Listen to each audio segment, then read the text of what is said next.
Yo tout le monde, dites-moi, est-ce que vous êtes déjà demandé comment on crée un jeu en réalité virtuelle? Non? Tant pis, hein, ça va vous intéresser quand même, enfin j'espère. Eh ben j'ai eu la chance ces dernières semaines de pouvoir taffer avec le studio de développement Ebim Studio qui est sur le point de sortir leur tout premier jeu VR et qui m'a permis de comprendre comment ça fonctionne dans les grandes lignes. Et vu que j'ai trouvé ça super intéressant et que je suis quelqu'un de super adorable, hein, ouais, je me permets de vous en parler à mon tour. Par contre, qu'on se mette bien d'accord, hein, bon, on n'est pas payé pour faire ça, mais je le fais pas pour le plaisir non plus, hein, c'est pour le taf. Wouah, putain, c'est trop bien. C'est vraiment trop cool, quoi. Pour le taf.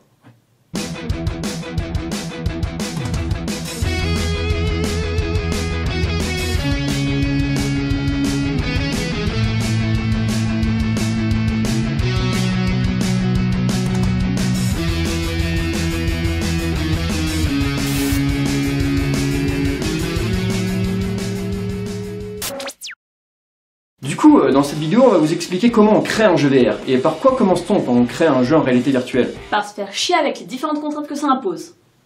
Eh ben, c'est exactement ça, ouais. Eh bien, quand on commence à développer de la réalité virtuelle, c'est-à-dire un environnement artificiellement généré par des logiciels en gros, on est souvent confronté à différentes contraintes techniques, de contrôle ou de design. Des contraintes de design. Bah oui, vous avez sûrement déjà entendu parler de la motion sickness, hein, la gerbe liée à la discordance entre ce que perçoivent les yeux et ce que ressent l'oreille interne. Non? Et voilà, hein, vous vous coucherez moins bête ce soir, qu'est-ce que vous voulez que je vous dise? Placement de produit. Oh ta gueule toi. Dans la réalité virtuelle, la motion sickness est une contrainte à prendre tout de suite en compte, puisqu'elle peut rendre l'expérience de jeu désagréable par la survenue de nausées ou de désorientation spatiale. C'est moyen comme argument commercial, non? Et sinon, il faut aussi que le gameplay suffise à des contrôles simples, adaptables à tout type de contrôleur. Dans le cas d'Ascent Spirit, oui, le jeu que vous voyez actuellement à l'écran, les motion controllers sont ceux qui sont les plus adaptés au mouvement du personnage que vous incarnez dans le jeu.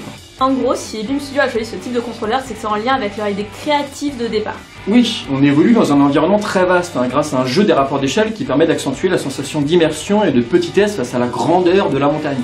Et c'est grâce à ces contraintes que le studio a pu développer son scénario. Les développeurs ont accentué ce sentiment d'impuissance en misant sur un environnement oppressant et pourtant gigantesque, hein, dans le froid, les tempêtes, à travers les grottes et la hauteur qui apportent une sensation de vertige. La mécanique de base est faite pour fatiguer le joueur. Vous resterez crispé sur la manette si vous le testez. Ouais, toi aussi t'as grave flippé quand y as joué? Ben non, je parlais de toi. Ah. L'objectif du jeu est pourtant simplement d'atteindre le sommet, alors qu'on est tout seul dans la montagne. Hein. Tout seul ou presque, hein. Et on a une sorte de sensation de satisfaction quand on arrive au bout. Une sensation d'accomplissement qui nous libère de l'angoisse vécue jusque-là. Mais comment tout cela a-t-il été rendu possible, hein? Comment, concrètement, ce jeu VR a-t-il été créé, quoi? Faut savoir dans un premier temps, avant même que le processus de création soit entamé, pour vous dire, que ce genre de projet nécessite une stratégie, on va dire, à long terme. En fait, durant toute la période de création du jeu, il y a toute une phase de recherche et de financement, qu'il soit public ou privé d'ailleurs, car il n'y a aucun réel revenu avant sa sortie officielle, quoi. En plus, dans le monde de la VR, on est dans un secteur appelé de niche, c'est-à-dire risqué, parce qu'en fait, il s'adresse à très peu de joueurs. Ouais, parce qu'il y a peu de joueurs pour la VR, quoi. C'est ça. Un jeu indé, ça nécessite en plus diverses compétences qui se doivent d'être complémentaires. Contrairement à un studio plus important, ils doivent se débrouiller continuellement en sous-effectif. Un truc qui joue sur la motivation, on va pas se le cacher, hein. Et c'est essentiel pour chacun d'entre eux d'être en capacité de s'adapter et de ne pas rester cloîtrés dans leurs fonctions. Dans le cas d'Ebim Studio, ils sont composés d'un programmeur, d'un graphiste et d'un producteur qui est chargé du bon déroulement du projet. Une fois le concept établi et validé par l'ensemble de l'équipe, le taf du prog, en gros, c'est tout d'abord de poser les bases d'interactivité, de créer l'architecture technique du projet, et de programmer le jeu au mieux afin d'éviter ou de corriger un maximum de désagréments liés à des anomalies pouvant perturber l'expérience utilisateur. En pratique, il pose les bases du jeu avec des graphismes minimalistes, style à base de cubes par exemple, et il va s'assurer que le gameplay et toutes les interactions fonctionnent correctement durant tout le processus de création du jeu. C'est pendant ce temps-là que le graphiste réalise tous les éléments qui composent le jeu. Ouais, style, je sais pas moi, les décors, les accessoires, les personnages, tout ça quoi. Le graphiste doit tout d'abord réfléchir à quoi pourra ressembler chaque élément intégré dans le jeu, en fonction de la ligne directrice établie auparavant en équipe. Il commence normalement par le dessiner sur papier. Et voilà, c'est sur papier. Puis par le modéliser, le texturer, l'articuler et l'animer pour un personnage par exemple. Et c'est là où on en revient au prog qui lui va l'intégrer au jeu. Le prog c'est le programmeur. Sinon, le graphe doit aussi apporter une attention particulière à l'esthétisme du jeu, à la cohérence graphique et à l'équilibre entre la qualité et les performances. Un élément super beau mais qui fait ramer, voilà, ça fait chier quoi. Wesh ma gueule! En effet, il y a un véritable travail au niveau de l'éclairage, du rendu des effets spéciaux, style la neige ou les rayons du soleil dans Assassin's Spirit, mais aussi sur l'ensemble de la communication visuelle qui permettra au jeu et au studio de se promouvoir. Wouah, il a l'air super cool ce jeu! Putain, le chargé de com, il a fait un super taf. Ça me donne vraiment envie de l'acheter. Concernant le rôle du producer. Ouais, parce qu'il n'y a pas vraiment de terme en français, si ce n'est producteur. Les producteurs dans le monde de la VR, ça correspond pas exactement à la même chose. Enfin bref. Il est plutôt chargé de la planification du projet dans son ensemble, de la priorisation des tâches et du développement de tous les outils que l'équipe utilise au quotidien. C'est lui qui représente le studio lors des salons et qui permet aussi de faire tampon entre le monde extérieur et l'équipe. C'est aussi lui, dans le cas d'Elim Studio, qui va se charger de la gestion administrative et financière de la société. Bon, on va bouffer, McDo. T'as votre terrasse? Leur producer file aussi un coup de main sur tout le sound design, sur toute la communication en général, l'interface utilisateur, enfin tous ces trucs là quoi. Ah non, il a vraiment fait un super taf hein. Et il sort quand? Bref, c'est la complémentarité de cette équipe qui a rendu cette aventure possible. Dégage. Mais tout ça là, c'est de la théorie hein. Comment ça s'est passé en pratique, merde? Non, la pratique, c'est surtout la merde. Ah ouais. Je peux le dire. Bon, Elim Studio reste quand même un studio indépendant. Ça veut dire qu'il doit faire constamment des choix entre faire des prestations, pour gagner de l'oseille quoi, ou alors économiser ce temps, pourquoi, hein? Avancer sur la programmation du jeu. Ouais, c'est ça. Voilà, gagner du temps pour avancer sur... Mais putain, d'où tu me coupes toi? Un problème aussi est que la réalité virtuelle reste une technologie émergente, donc qui a connu une grande évolution entre le moment où ils ont commencé à travailler sur le jeu et ce qu'il en est maintenant quoi. De ce fait, ils ont connu une phase d'optimisation très longue et qui nécessite une correction constante des éventuels bugs. Mais ce qui est frustrant, c'est que cette phase d'optimisation et de débogage... Ouais, si, débogage. Ouais, c'est moche mais ça se dit. Cette phase de débogage, c'est ce qui prend le plus de temps dans la confection du jeu. Et c'est paradoxal, parce que en fait, finalement, c'est ce qui se voit le moins. Vous voyez, à gauche, c'est avant la phase d'optimisation, et à droite, après, quoi.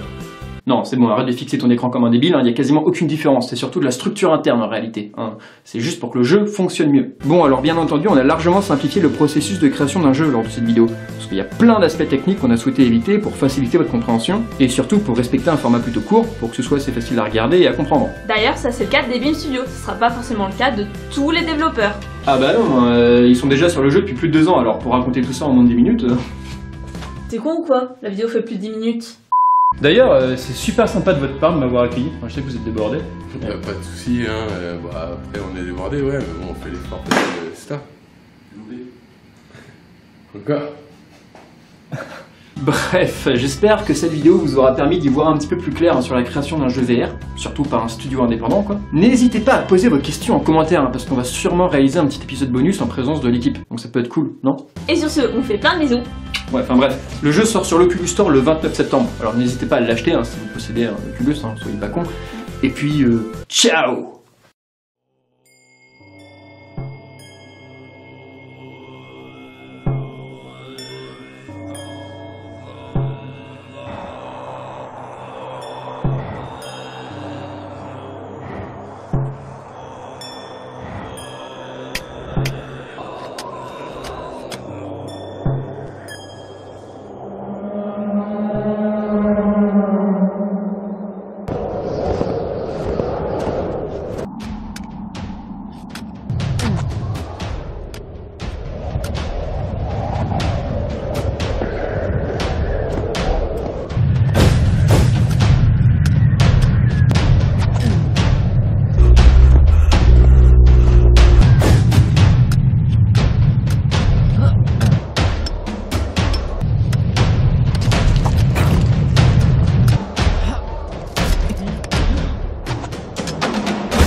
Action. Putain, pas tout lâcher.